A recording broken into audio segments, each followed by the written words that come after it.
Hi everyone, we're back with another show on the Health Manifesto podcast. Each week we explore the latest health-related science and technology, and more importantly, how to apply it to your everyday life. We're here to bring clarity, not confusion. And today's topic? Like always, it'll hit home for almost everyone.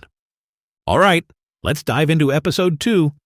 Today we're tackling the first major chapter of the Health Manifesto, Overfed, Overconnected, Undernourished. And just hearing that title, you might already feel a bit seen, because that's precisely the kind of world we live in today.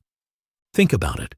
We've never had this much food, never been so connected, never had access to so much information, and yet, we've probably never felt more drained, more scattered, or more disconnected from what really matters. Let's start with the idea of being overfed. On the surface, it seems like a strange complaint, doesn't it? Having more food than ever sounds like it should be a positive thing. But the truth is, the kind of food we're surrounded by these days isn't necessarily what our bodies need. It's easy to overlook the distinction between abundance and nourishment. Abundance means food is everywhere: grocery stores, delivery apps, restaurants on every corner, snacks at every checkout line. But nourishment is something entirely different. Nourishment is about quality, about giving your body nutrients it can actually use. And the reality is, a lot of what we eat today is engineered more for taste and convenience than for genuine nutritional value. That might not seem like a huge deal at first, but here's what happens over time. We eat food that's hyper-palatable, meaning it's perfectly designed to trigger our taste buds and reward centers, but it's nutrient poor. So we eat, we feel momentarily satisfied, but then shortly after, we're hungry again. Not physically hungry, necessarily, but hungry on a deeper level. Our cells are craving actual nutrients. And because our bodies aren't getting what they truly need, we feel tired, sluggish, inflamed. We start relying on things like caffeine, sugar, snacks to keep us going. It's a vicious cycle. Maybe you felt that yourself.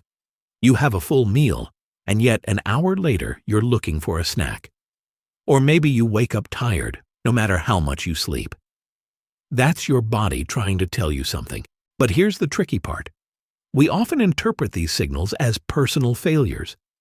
We think we lack willpower or discipline. But really, it's a mismatch between our biology and our environment. Our environment has evolved much faster than our bodies can keep up with. That's why this isn't about shaming or blaming ourselves for not being disciplined enough. It's about recognizing what's happening, understanding why it's happening, and slowly, gently making shifts towards something better. Now, let's add in the second element, being overconnected. Because the food piece doesn't exist in isolation, right? It's deeply intertwined with how connected we are, digitally, socially, emotionally. We live in a world of constant stimulation.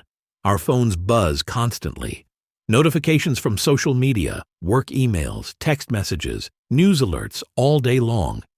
It feels normal because it's everywhere, but biologically speaking, it's not. Our nervous systems weren't built for this nonstop input. Think about it. When was the last time you had true quiet? No background noise, no screens, just silence. For most of us, that might be hard to answer. We're always plugged in, always on. And while connection can feel good, constant connection can quickly become overwhelming. Here's why. Our brains process every notification as a mini stressor. It doesn't feel huge in the moment, but over the course of a day, those mini stressors add up. Your body stays in a state of low-grade stress, always waiting for the next ping or buzz. And when you pair that with food that's not nourishing you deeply, the stress compounds. It's a subtle drain. You're not panicked, you're not in crisis mode, but you're not fully relaxed either. You exist somewhere in between, constantly alert but rarely rested. And over time, that adds up to fatigue, anxiety, poor digestion, disrupted sleep, inflammation.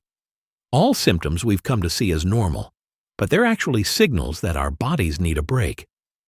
This is why so many people, even those who seem to have it all together, often feel deeply drained because under the surface, their bodies are running on fumes. Now let's talk about the third part, being undernourished. And this goes beyond food. We're not just undernourished nutritionally, we're undernourished emotionally, mentally, spiritually.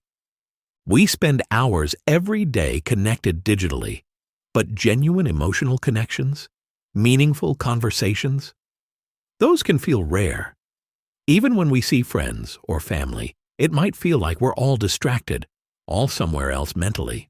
We're physically present, but emotionally disconnected. The same thing happens with our mental space. We consume information constantly, news, updates, social media feeds. But how often do we let our minds rest? How often do we give ourselves mental quiet, where we're not trying to learn or improve or stay informed, but simply to be? And spiritually, many of us have drifted from whatever gives our lives deeper meaning. Maybe it's connection with nature, with community, with faith, or just with ourselves. Whatever it is, it gets crowded out by the noise, by the constant striving and chasing and performing. And here's the important thing to understand. Being undernourished in these deeper ways isn't just a nice-to-have thing. It's essential for health. Because real health isn't just physical. It's emotional, mental, spiritual too. It's all connected. So when you're not nourished emotionally, when you're lonely or stressed or feeling disconnected, that affects your physical health. It impacts your digestion, your sleep, your immune system. When you're mentally overwhelmed, always processing information, never resting, that drains your energy, makes you more vulnerable to anxiety and burnout. When you're spiritually disconnected, life can start feeling meaningless, repetitive, exhausting. All these layers connect. They build on each other, and they create the experience many people have today, an experience of feeling constantly off, never quite settled, never truly well. But here's the good news. Once you see these patterns clearly, you can begin to shift them.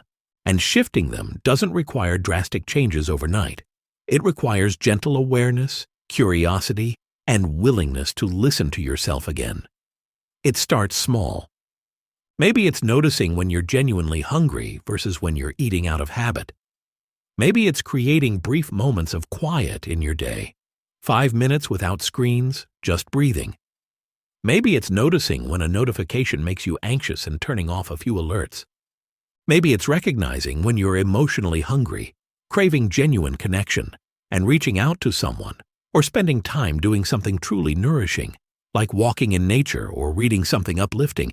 These small shifts don't seem huge at first, but they're powerful because they begin to rebuild trust. Trust between you and your body, between you and your intuition, between you and your own internal rhythms. This episode and this whole series isn't about adding more to your plate.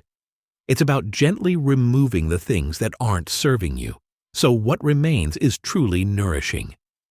And as we move forward, we'll explore exactly how to do that. How to reclaim your health, your clarity, your energy from the inside out. Because the truth is, health isn't something complicated to chase. It's something simple, quiet, gentle, that you get to rediscover one small step at a time. And you're not alone in this. We're doing this together. Thanks for listening today. I'll see you next time. Thanks for tuning in to the Health Manifesto. This show is about one thing, helping you understand the systems around you so you can take smarter, simpler steps toward your own well-being. We'll see you next time.